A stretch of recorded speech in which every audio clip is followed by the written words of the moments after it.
Rajoollee isinitti mul'atame akkam bultan? Nagaa keessani? Nagaa maaliin qaba?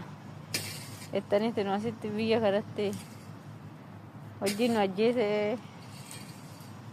duraan mana hojjennaa magaalaatti nu baasanii kana maal gochuu qabname? Ijoolleen haaraa dhufuudha deemnu malee dhaqnu malee jettan kottaa bishaan dhugatan kana dhugaa waan ilmi namaa hojjeta. Kun hojii dhiiraati malee hojii dubartiitti osoo ta'eyyuu maal kana biyya kana waan akkana hin jira jettanii addanii beektan isin mee argaa kana dannii kanarraa caakkaa kan argitanii garaa kan hunda buqqisnala kan hundi kan ijji keechaan argu kan argitanii ara basmaa jireenya biyya keessatti akkanaan arginaani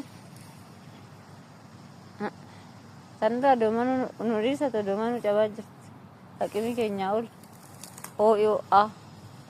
aduun aduudha bakka dadhabbiin addaa isin jechaa jira gooftoleetu obboleeyyiiwwan koo mee dhalooti keessanii nu hasaabaa ishii nu yaadadhaa dhalooti nu godhaayi ishii isinin jedha kanuma isinitti machuufan hiriyoota koo isin jedha ishii haadhatu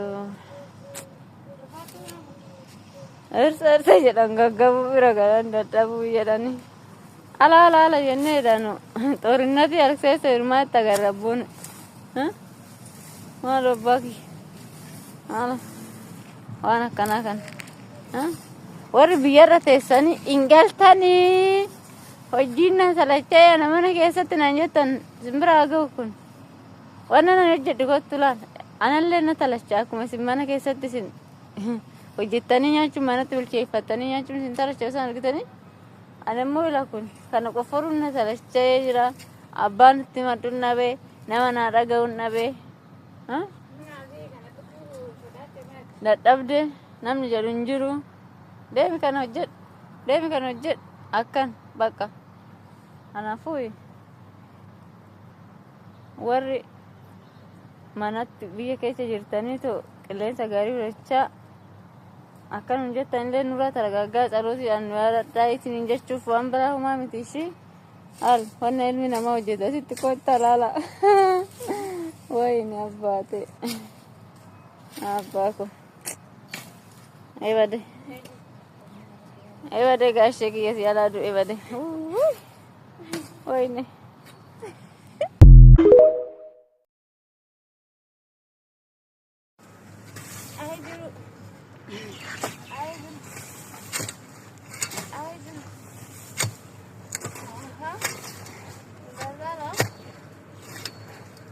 Ay jiru. Akkatta jenna ila. Oromooti yaani kan duraanii sabab manda'u kooppi sheerii na godha. Madaaminti amma hojiin manaa si ga'e jette alatti na baastee jirti. Lafan qofaraa jira laan wanna nan haram kottaa laala dhugaa harki kiyya na gubate laa sinna urate. Ishi.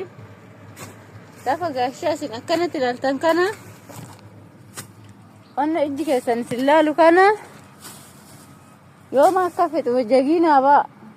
of boleewwan ta'u kooleewwan ta'u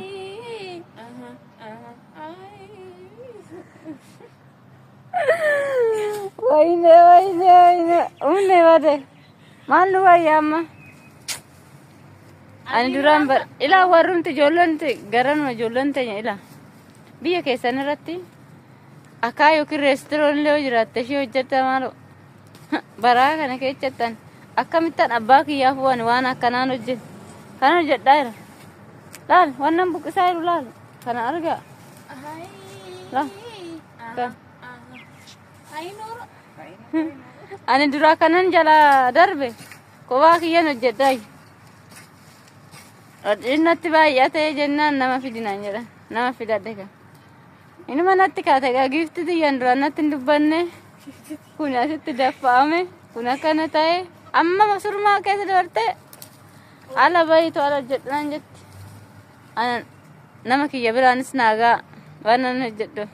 abbaa manaa kiyya biraanis naagaa shi waan ani hojjedhu shi asitti ani algaa irratti rafee miti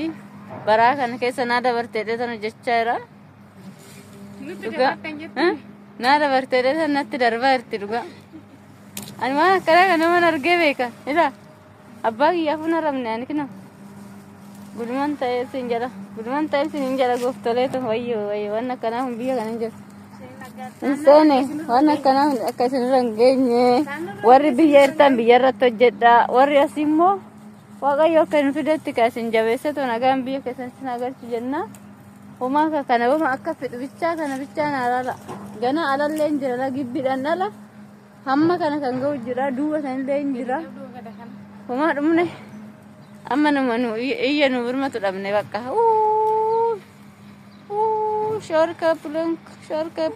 Sharka plunk. Oromo.